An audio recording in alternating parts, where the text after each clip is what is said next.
নমস্কাৰ। প্ৰথম কথা, আজি থিয়েটাৰ ভাগ্যদ্বীপে 26-27 নাট্যবৰ্ষৰ কাৰণে 2026-27 নাট্যবৰ্ষৰ কাৰণে আমাৰ যি বেনাৰ পোষ্টাৰ তাক মুকলি কৰিছোঁ আৰু অসমৰ ৰাইজৰ মাজত এৰি দিয়াৰ সিদ্ধান্ত লৈছোঁ।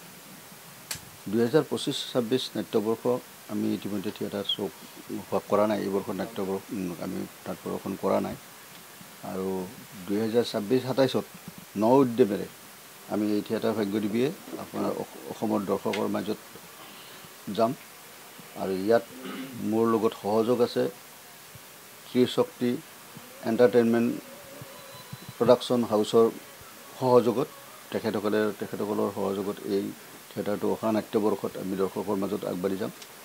মই একেবাৰে এই কৰি কৈছোঁ যে আমি বহুত ভাল কৰি ওলাম। এটা সুন্দৰ ষ্টাফ এটা বনাই লৈছোঁ। নটৰাজৰ আশীৰ্বাদো লাগিব, এইটোও ঠিক, কিন্তু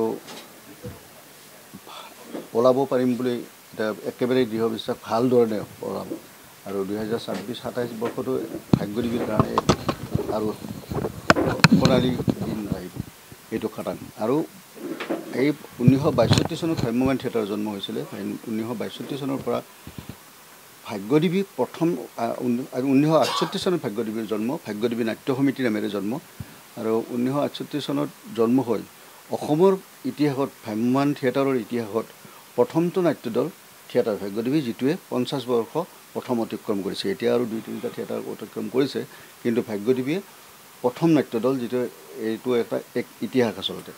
আৰু আমি আপোনালোকৰ পৰা আশীৰ্বাদ বিচাৰিছোঁ, মই অহা বৰ্ষত দৰ্শকৰ মাজত ভাল কৰি উলিয়াম আৰু এইটো অভিজিত ভট্টাচাৰ্যৰ দুখন নাটক আছে, মেঘে মেঘে বৰষা আৰু মৃতদেশত এপাহি গোলাপ।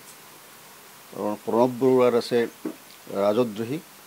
এই তিনিখন নাটকৰ মাজেৰে এটা সুন্দৰ ষ্টাফ লৈ পিনে ইয়াত আগুৱাই যাম। ইয়াৰ ষ্টাফটোত বৰ্তমান মই সম্পূৰ্ণ বন্দবস্ত কৰি লোৱা নাই, তথাপিও এটা ষ্ট্ৰাকচাৰ এটা কৰি লৈছোঁ। শ্ৰীমন্ত মাধৱ দত্ত, নিৰ্মল দত্ত, চিন্ময় ফুকন, দীপাংকৰ ৰয়, ফেৰী প্ৰিয়া, শিল্পী শিখা, এইখিনি মই ইতিমধ্যে চুক্তিবদ্ধ হৈছোঁ। আৰু আজি এতিয়া যিহেতু ভ্ৰাম্যমাণ থিয়েটাৰৰ বতৰা প্ৰায়ভাগ শিল্পীয়ে থিয়েটাৰত আছে, গতিকে আজি এই প্ৰেছ মিটত উপস্থিত হ'ব পৰা নাই তেওঁলোকে, কাৰণ আৰু এই মুহূৰ্তটোত বিভিন্ন ঠাইত ৰাস উৎসৱেই চলি আছে, গতিকে তেখেতসকলে অহাৰ অসুবিধা হৈছে। তথাপিও চিন্ময় ফুকন ইয়াত তেওঁ নৱাগত, তেওঁ আছেই মোৰ লগতে আৰু আমাৰ নাট্যকাৰ 2 নাট্যকাৰ যি আছে আৰু মোৰ লগত পবিত্ৰ কেওটো আছে।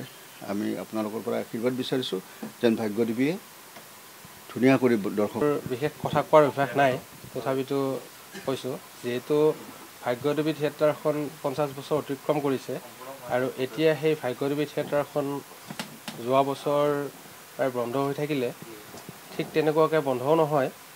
সেই বন্ধ হৈ যোৱাৰ আমি খুব মৰ্মান্তিক আঘাত পাইছোঁ আৰু সেই আঘাত পোৱাৰ কাৰণেই আমি আগবাঢ়ি তেখেতৰ লগত, মজুমদাৰ দাদাৰ লগত আমি যোগাযোগ কৰি এই থিয়েটাৰখন পুনৰ যাতে আকৌ আমি ৰাইজৰ ওচৰত উলিয়াই দিব পাৰোঁ, তাৰে আশা কৰি আমি উদ্যমেৰে এই থিয়েটাৰখনত লাগি বৰ্তমান আমি এইটো পৰিস্থিতিলৈকে আহিছোঁ।